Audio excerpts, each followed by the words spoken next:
Josué capítulo 5, a partir do versículo 10 até o versículo 15, que diz assim a palavra do Senhor. Vamos ficar de pé, irmãos, mais uma vez.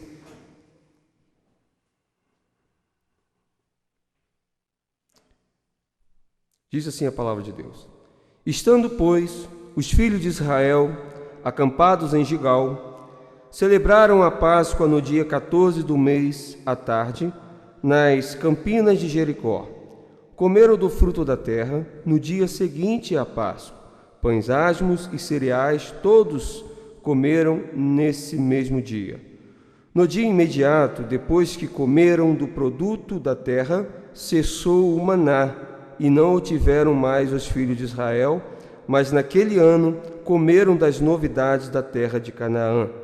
Estando Josué ao pé de Jericó, levantou os olhos e olhou. Eis que se achava em pé diante dele um homem que trazia na mão uma espada nua. Chegou-se Josué a ele e disse-lhe: És tu dos nossos ou dos nossos adversários?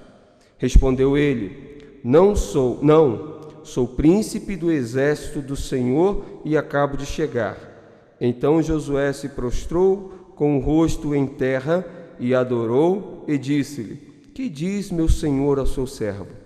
Respondeu o príncipe do exército do Senhor a Josué: Descalça as sandálias dos pés, porque o lugar em que estás é santo. E fez Josué assim. Querido Deus, eterno Pai, toma a tua palavra nas tuas mãos, fale nos nossos corações uma vez mais, para a glória do seu nome. Assim nós oramos, em nome de Jesus. Amém. Podeis assentar, meus irmãos.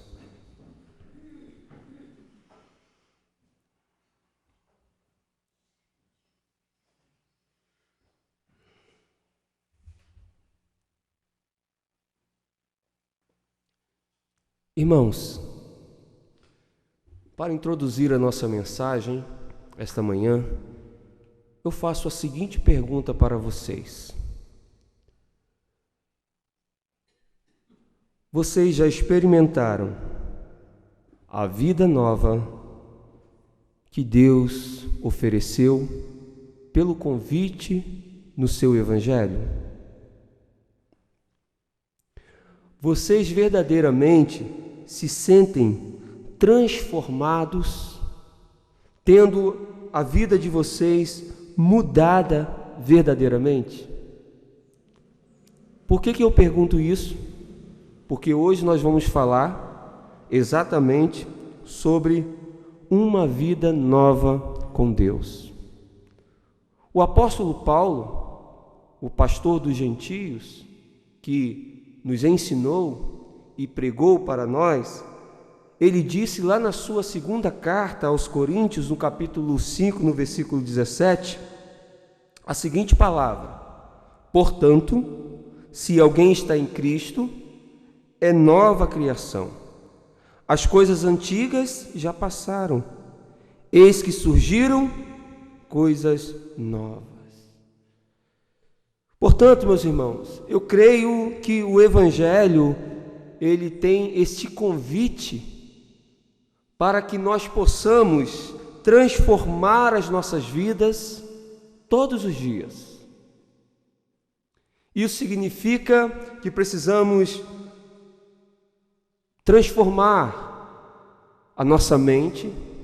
Isso significa que precisamos transformar o nosso caráter, abarcando para nós o caráter de Cristo, porque nós precisamos imitar ao Senhor Jesus Cristo.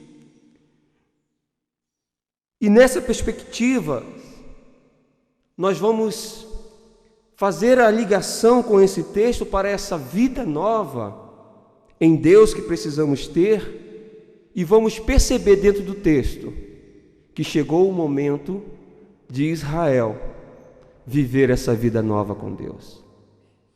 Por quê? Eles não tinham uma vida nova? Não. Apesar de terem saído da escravidão do Egito, eles permaneceram escravos e morreram no deserto como escravos.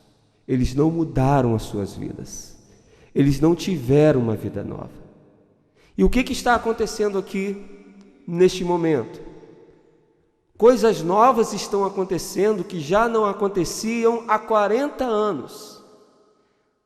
Os filhos de Israel que nasceram na nova geração, que formam a nova geração, estão experimentando coisas que Israel só experimentou no passado, mas que durante todo esse tempo, durante os 40 anos, Israel foi privado de experimentar essas novidades com Deus por causa da sua rebeldia. Por isso que nós perguntamos, porque estar na igreja não significa estar tendo uma vida nova. Fazer parte do hall de membro de uma igreja não significa estar tendo uma vida nova. A vida nova está na transformação genuína que a mesma tem, é uma transformação da água para o vinho. Por isso que Jesus vai discutir com um grande sabedor na época chamado Nicodemos, e Jesus vai dizer para ele: ora, Nicodemos, se o homem não nascer de novo, não entrará no reino de Deus. Então é preciso uma vida nova, é preciso uma mente nova, é preciso uma renovação espiritual na mente e no coração. E como nós podemos ver essas novidades acontecendo no povo de Israel aqui dentro desse texto, e como podemos aplicar esse texto para a mensagem de hoje nas nossas vidas? Nós vamos ver aqui que a primeira novidade de vida no povo de Deus está no versículo 10. Vamos ler o versículo 10 novamente? Estando, pois, os filhos de Israel acampados em Gilgal, fizeram o que, irmãos? Celebraram a Páscoa. Isto é uma novidade. As pessoas daquela época não sabiam nem o que era isso, porque eles nasceram dentro da rebeldia do povo de Israel, que estava privado de celebrar a Páscoa. Durante a passagem no deserto, eles não celebraram a Páscoa, eles não circuncidaram seus filhos, porque foram privados disso. E celebrar a Páscoa aqui é um acontecimento novo. É algo que os filhos de Israel estão experimentando nesse momento, que aprove a Deus transformar a vida deles através da celebração da Páscoa do Senhor. E a celebração da Páscoa, como você sabe muito bem, que a Páscoa no hebraico, ela significa passagem, porque foi sacrificado o cordeiro, e isto aponta para o cordeiro que é o Senhor Jesus Cristo, e portanto, quando o povo é tirado da escravidão e levado para a liberdade, assim como Jesus Cristo morreu, que é o cordeiro pascual, ele é a nossa passagem, aonde nós saímos da nossa escravidão deste mundo, e em Cristo Jesus nós abarcamos a vida eterna e nos tornamos livres para toda a eternidade. E, portanto, o primeiro aspecto da vida nova do crente está onde, irmãos? Na comunhão que ele tem com Deus. Enquanto não houver uma comunhão sincera, genuína, eu não estou falando de uma comunhão artificial, eu não estou falando de um ritual que a gente faz, eu estou falando de uma comunhão sincera no coração, uma comunhão íntima, aonde somente você e Deus sabe dessa comunhão. A celebração da Páscoa aponta para essa comunhão com Cristo. Por isso foi estabelecido na última Páscoa a ceia do Senhor, que representa a nossa comunhão para com Cristo. Quando nós assentamos à mesa do Senhor, quando nós participamos da ceia do Senhor, nós estamos demonstrando a nossa comunhão plena com Deus novamente, através de Cristo Jesus. E qual é a relevância dessa mudança, dessa transformação, dessa temática com esse texto em relação à celebração da Páscoa? É que se nós não mudarmos primeiro o aspecto em relação à comunhão com Deus, as demais coisas não serão mudadas. Nós continuaremos a viver uma vida raquítica, sem conquista, sem realizações, pelo fato de não termos assumido uma nova vida em Cristo Jesus. E Jesus falou sobre isso. Jesus nos ensinou isso. O que Jesus falou lá no Evangelho, no capítulo 6 e no versículo 33? Buscai primeiro o reino de Deus e a sua justiça, porque as demais coisas vos serão acrescentadas. O amor vos será acrescentado, a prosperidade vos será acrescentada, a vitória que você precisa vos será acrescentada, a conquista que você almeja vos será acrescentada. Mas buscai primeiro o quê? O que o povo de Israel está fazendo aqui em primeiro lugar para essa transformação da vida? Buscando a comunhão com Deus, celebrando pela primeira vez nessa nova geração, porque da geração antiga, os que haviam sido circuncidados e que haviam participado, celebrado a Páscoa, foram somente Josué e Calebe. E portanto é uma novidade para a nova geração que compõe o povo de Deus, o novo Israel de Deus. Portanto, as pessoas querem uma vida nova quando vêm para Cristo. As pessoas querem uma transformação na sua vida. Muitas chegam aqui feridas, machucadas, desanimadas, frustradas, e pensam que ao vir para a igreja, as suas vidas serão transformadas. E de fato, estão pensando corretamente. Mas qual é a mudança que você está buscando primeiro? É a mudança pelo fato de que você quer ter uma vida próspera? É a mudança pelo fato de que você quer ter um casamento feliz? É a mudança pelo fato de você quer ter uma família liberta? É a mudança pelo fato que você precisa ser um vencedor, uma vencedora? Porque o Senhor Jesus, Ele nos convida pelo seu Evangelho a buscar primeiro o reino de Deus. Então a mudança tem que ser em primeiro lugar na minha comunhão plena com Deus. Não adianta eu estar aqui de forma artificial. Não adianta eu viver as crendices e deixar de viver a verdadeira fé. Não adianta o meu ritual se ele não é sincero no meu coração. Por isso, eu preciso buscar em primeiro lugar o reino de Deus. Olha o que diz o versículo 11.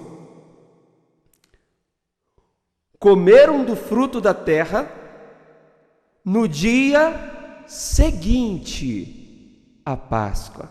Não foi antes, não foi na travessia do Jordão, foi depois que fizeram a celebração da Páscoa, ou seja, foi depois que entraram em uma comunhão plena através da celebração da Páscoa com Deus novamente. Por isso, em primeiro lugar, é Deus. A nossa transformação de vida precisa acontecer em primeiro lugar no nosso coração, no nosso espírito, na nossa alma, para que as demais coisas possam ser acrescentadas e serão acrescentadas. Junto a elas, a felicidade e a alegria que todos nós buscamos na vida. O que Jesus ele disse lá no Evangelho de João, no capítulo 10 e no versículo 10? Eu vim para que tenham vida e a tenham em abundância. Agora, será que este ensinamento de Jesus, esta fala de Jesus, está apontando para a nossa vida transitória, para a nossa vida finita, para a nossa vida de dor, de sofrimento, de decepções, de frustrações, de traições. Será que é sobre esta vida aqui que ele está falando? Não, ele está falando da nova vida. Ele está apontando para aquilo que nós vamos receber na eternidade. Porque apesar de nós termos abundância aqui na terra, apesar de nós comermos do fruto da terra, apesar de nós podermos sermos prósperos aqui também, a verdadeira abundância, a maior vida é aquela que está para a eternidade. Portanto, quando Jesus diz que ele veio para que tenhamos vida, obviamente, ele não está falando dessa vida transitória, mas ele está falando da salvação. Ele está falando que ele veio para nos salvar. Ele está falando que ele veio para que eu e você pudéssemos viver a vida que vale a pena ser vivida. Ou seja, lá onde ele aponta para essa abundância, não haverá mais dores.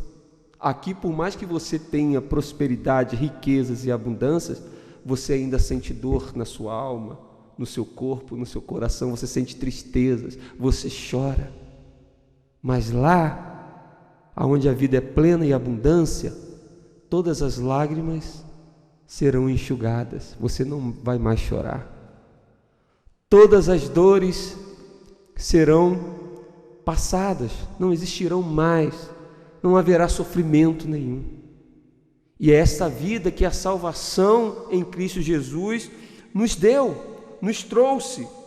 E apesar dessa salvação ainda não estar completa, porque a gente ainda não abarcou essa vida, nós precisamos viver já aqui na terra como se estivesse no céu.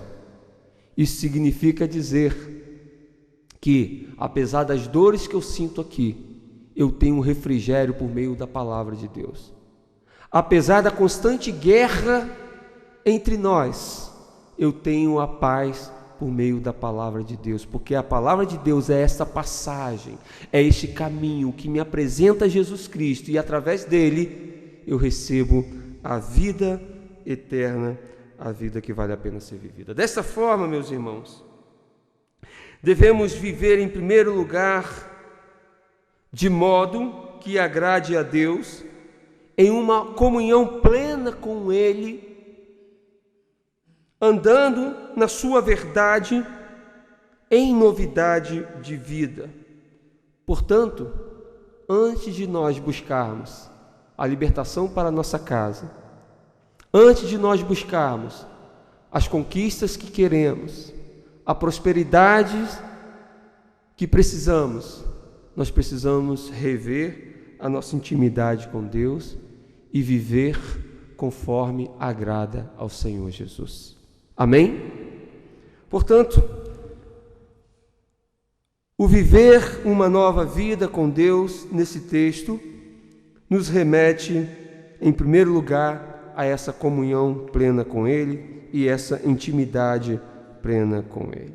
Mas, em segundo lugar, uma segunda novidade de vida que nós podemos ver aqui nesse texto e aprender com esse texto e aplicar isso na nossa vida nesta manhã. Vamos ler o versículo 12, que diz assim: no dia imediato, depois que comeram do fruto da terra, cessou o maná, e não o tiveram mais os filhos de Israel. Mas naquele ano comeram das novidades da terra de Canaã. Perceba a grande fidelidade de Deus aqui com o povo de Israel, porque apesar da infidelidade do povo, apesar da rebeldia, da desobediência do povo, Deus não deixou de prover o pão. Deus proveu o maná. Deus proveu o calor no frio do deserto, com a coluna de fogo. Deus proveu a nuvem, Deus cuidou, Deus fez com que as vestes deles no deserto não se desgastassem. Deus proveu aquilo que Israel não podia fazer. Mas chegou um tempo que, por ocasião desta nova comunhão com Deus, dessa obediência à palavra de Deus, aos mandamentos do Senhor, Deus começou a fazer com que o povo pudesse comer, prosperar, viver, ter abundância do seu próprio trabalho. Quando o povo não pôde fazer isso porque estava em rebeldia, Deus deu o livramento, Deus deu o escape, Deus cuidou a si mesmo. Mas agora, nesse tempo, o povo vai viver novidades, o povo vai viver em um outro patamar. Eles vão adentrar uma terra nova, vão possuir a terra nova, vão plantar e vão comer frutos desta terra. E assim nós percebemos que essa passagem pode apontar para a nossa vida próspera, para a nossa vida feliz nesta terra, comendo o fruto do nosso próprio trabalho, das nossas próprias mãos, conquistando coisas nessa terra. E isso, irmãos, não é pecado. A gente não pode defender uma teologia da miséria, da pobreza, como foi defendido antigamente pelos padres. Por isso alguns padres, eles faziam um voto de pobreza e iam viver com muito pouco, achando que aquilo é que fazia a sua intimidade ser plena e maior com Deus. Nós somos contra a teologia da prosperidade, porque essa deturpa a palavra de Deus, mas a prosperidade está na Bíblia. Deus nos abençoa, Deus nos dá condições, inteligência, sabedoria, capacidade para comer o melhor dessa terra. Você tem a capacidade de plantar frutos bons para colher frutos bons. Portanto, eu vejo esse texto que nós podemos, assim como essas pessoas, comer os frutos bons que essa terra nos oferece, porque foi Deus que a abençoou. Foi Deus que nos fez prosperar. Foi Deus que nos deu a condição devida para que nós possamos prosperar, possamos conquistar, possamos ter vitórias sobre as nossas dificuldades. E nós devemos tomar posse disso. Sabe por quê, meus irmãos e minhas irmãs? Porque Deus deseja que nós sejamos bem-sucedidos. Se você sofre há muito tempo, se existe alguém aqui que tem estado triste, porque não tem conquistado determinadas coisas que almejou na sua vida, porque não tem sido feliz, porque não tem tido a devida prosperidade, não tem tido a devida felicidade, não tem tido a devida vida, saiba que Deus deseja que você tenha. Mas talvez o que falta em nós, muitas vezes, em muitas situações, é buscar primeiro o reino de Deus para que as demais coisas vos serão acrescentadas. Hoje, as pessoas estão vindo na igreja, a igreja da contemporaneidade, com um convite que os telepregadores contemporâneos chamam a atenção para prosperar, para enriquecer, para fazer uma barganha com Deus, para fazer um voto, para fazer uma campanha de riqueza, de prosperidade, de bênçãos materiais, e deixam de buscar primeiro o reino de Deus. Vem por ocasião do afã de ter, ou seja, da vontade de ter aquilo que ela deseja ter, quando nós devemos vir, em primeiro lugar, para a nossa salvação. Por causa disso que as pessoas não se transformam, continuam vivendo uma vida raquítica, de derrotas no seu interior, no seu coração, porque não buscam primeiro o reino de Deus. Então, a gente precisa entender que Deus quer que cada um de nós aqui seja bem-sucedido. Deus quer que cada um de nós aqui seja próspero. Deus tem bênçãos, riquezas, prosperidades para cada um de nós. Mas nós precisamos transformar a nossa vida primeiro na comunhão plena com Ele. Nós precisamos estar apegados não ao material, não a este mundo, mas às coisas espirituais, às coisas do Senhor. Por isso, meus irmãos, eu sempre digo que ao vir à igreja do Senhor, você não vem buscar uma bênção. Você vem pela bênção que você já é, por ter recebido a maior de todas as bênçãos. Que qual é a maior de todas as bênçãos? A nossa salvação. Então você vem porque você está salvo em Cristo Jesus. Você não vem para receber nada, você já recebeu. Agora, o Senhor, Ele te dá também as bênçãos materiais, os frutos da terra. Mas por que muitas pessoas não vão sair do salário mínimo? Por que muitas pessoas vão trabalhar, vão fazer e não vão ver acontecer? Porque o dia que Deus abençoar essa pessoa nessa área, essa pessoa vai se sentir independente de Deus, vai sentir que não precisa mais de Deus, e então vai criar asas e vai voar, e vai embora. Então muita gente trabalha, e Deus permanece ele ali no salário mínimo, mas ele é feliz com Deus. Existem pessoas que não podem enriquecer, existem pessoas que não podem prosperar, existem pessoas que não podem receber poder, porque quando recebem, se transformam. Então Deus mantenha onde está, para que a mesma não se perca na sua vida. Então Deus nos convida a ser abençoados nessa terra. Deus nos convida a prosperar nesta terra, a comer os frutos bons desta terra, porque foi Ele que abençoou a terra que nós vivemos. Os nossos celeiros poderão sim estar cheios, e eu creio que existe prosperidade para cada um de nós, bênçãos para cada um de nós aqui nesta terra. Essa não é a nossa busca principal, esse não é o nosso interesse aqui na igreja.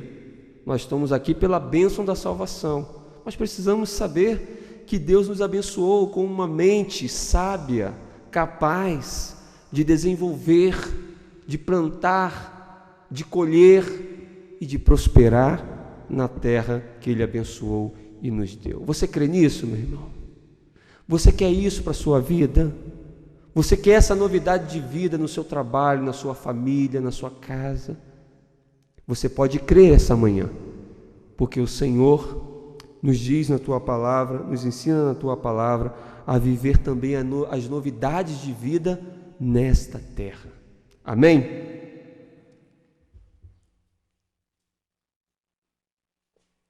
Mas há uma terceira novidade de vida que está aqui nesse texto, nos versos 13 a 15. Vamos ler os versos novamente.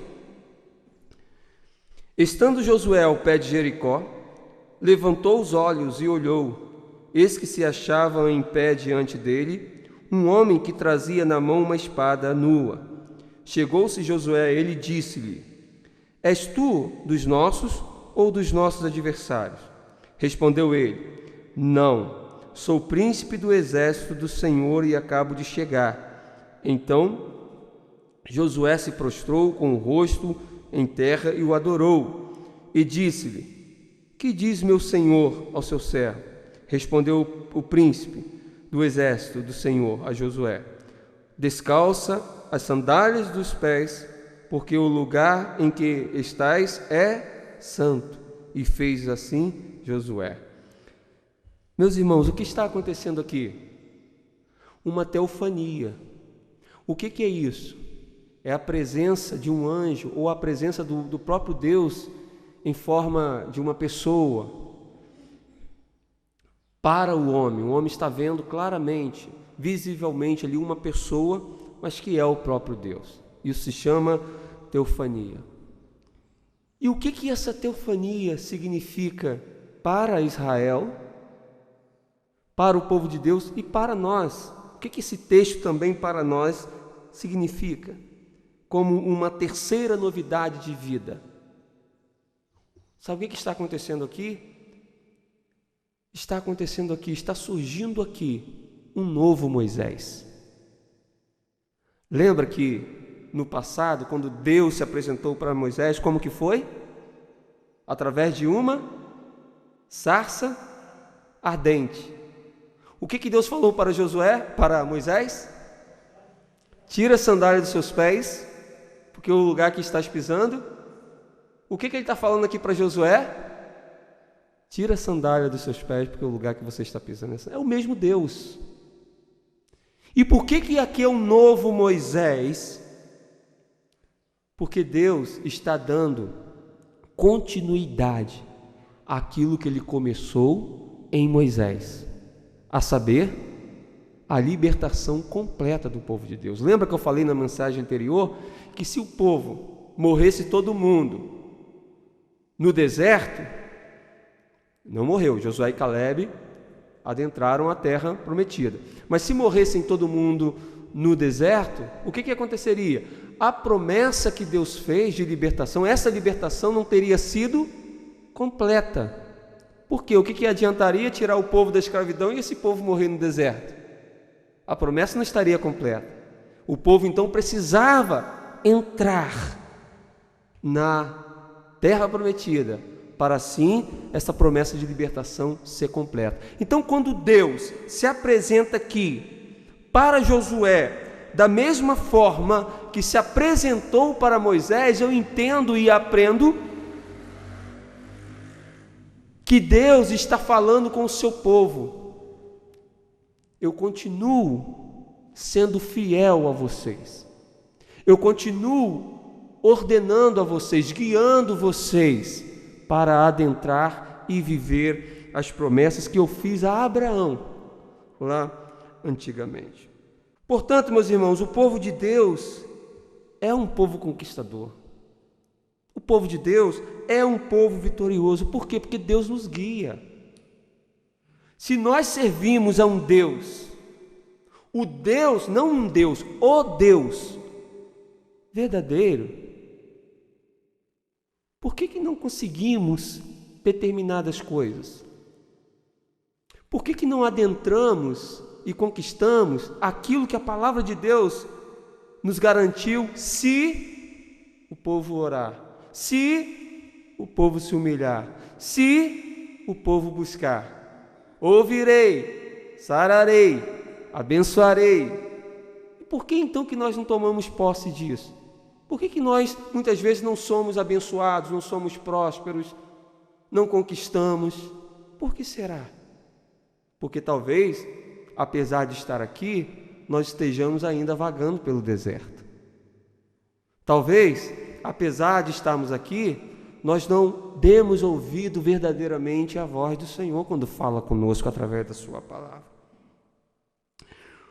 Portanto, nós vemos aqui nesse texto que Deus está mostrando mais uma vez a sua fidelidade para com o seu povo, provando assim que ele está com Josué e que Josué é este novo Moisés para dar continuidade àquilo que começou em Moisés.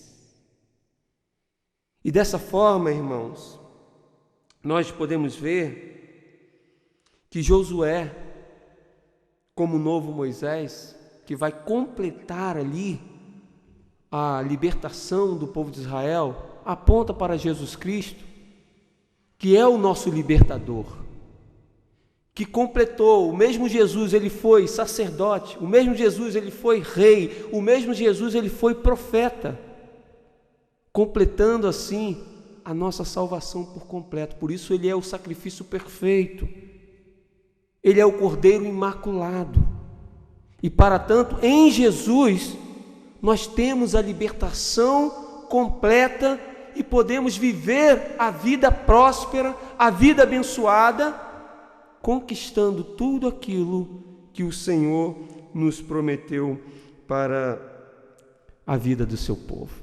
É claro, vamos ter aflições? Sim. Vamos morrer? Sim. Porque apesar da morte ser vencida, ainda é um inimigo a ser destruído. E será o último inimigo que o Senhor vai destruir por completo na nossa eternidade. Não morreremos de novo. Todavia, nós, para termos então, vivemos uma vida mais feliz nessa terra, o que nós precisamos fazer é tomar posse da palavra de Deus. A sua palavra nos garante a felicidade que nós almejamos e a alegria que nós precisamos. Amém, meus irmãos? Que nós possamos, nessa manhã, ter na nossa consciência que podemos ser mais felizes, que podemos ser mais conquistadores, que podemos prosperar mais, que podemos ter mais alegrias, porque o Senhor nos prometeu vida nova. Esta vida nova está relacionada, em primeiro lugar, à comunhão novamente com Deus. Por isso o povo celebrou a Páscoa, mostrando essa verdade. Eles agora estão em comunhão de novo com Deus. Aquilo que foi proibido deles fazerem no deserto, eles estão fazendo através de Josué e Caleb novamente, nesse momento de adentrar a terra, e a nova geração está recebendo isso como uma novidade, porque não tinha sido feita ainda. Portanto, a nova vida, ela vem em primeiro lugar no tocante à nossa salvação, à nossa comunhão com Deus. Mas em segundo lugar, nós vimos aqui que esta nova vida significa comer os frutos da terra. A terra que mana leite e mel, a terra que Deus abençoou e nos deu. Portanto, nós podemos sim prosperar, nós podemos sim ter alegrias, nós podemos sim comer o melhor. Porque Deus nos deu inteligência, saúde, sabedoria para trabalhar, para estudar e possuir assim aquilo que o Senhor tem nos abençoado. E em terceiro lugar, nós vimos aqui que este novo Moisés em Josué que se levanta, que mostra a fidelidade de Deus, aponta para a fidelidade de Jesus na cruz. Ele venceu na cruz as nossas maldições, Ele venceu na cruz as nossas enfermidades, Ele venceu na cruz os nossos, a nossa derrota, a nossa morte eterna. E portanto nós precisamos tomar posse da cura, nós podemos tomar posse da alegria que o Senhor já nos garantiu na cruz, e sobretudo a nossa vida eterna. Amém, meus irmãos? Vamos orar ao Senhor.